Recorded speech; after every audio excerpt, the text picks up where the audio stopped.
بسم الله الرحمن الرحيم. اليوم كنا متواجدين في ساحة الإرادة تلبية للدعوة الشبابية اللي أطلقوها قبل أيام.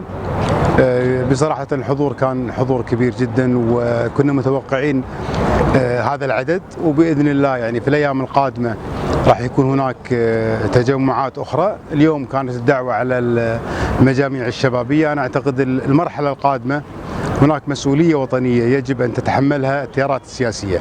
يعني احنا الآن مشوارنا طويل في الحراك.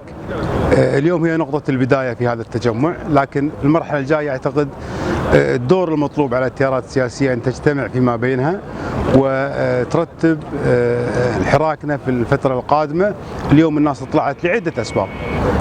اليوم لا يعقل أن يسجن شخص مثل مسلم البراك وشباب الحراك على مجرد تغريدات أو خطاب مسلم البراك اللي كان يمثل معظم أبناء الشعب الكويتي، وفي المقابل نجد سراق المال العام، ونجد سراق الديزل، ونجد أهم من هؤلاء كلهم من هو متهم بخيانة الكويت. في بلاغ الكويت هناك تهمة موجهة لناصر محمد وجاسم الخرافي، وهناك متهمين كثر.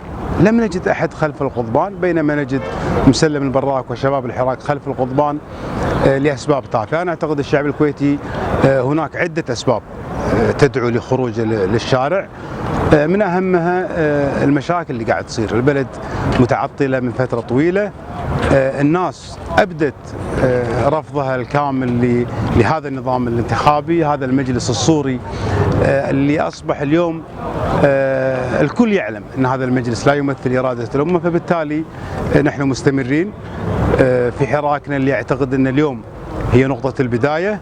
ومثل ما تكلمت في بداية كلامي أن يجب على التيارات السياسية أن تقوم بمسؤولياتها وتعلن موقفها الواضح من الحراك وتتبنى الدعوات القادمة. وبإذن الله احنا تعودنا في كل حراك في البداية يكون العدد تصاعدي، وفي النهاية سوف تتحقق إرادة الشعب بإذن الله.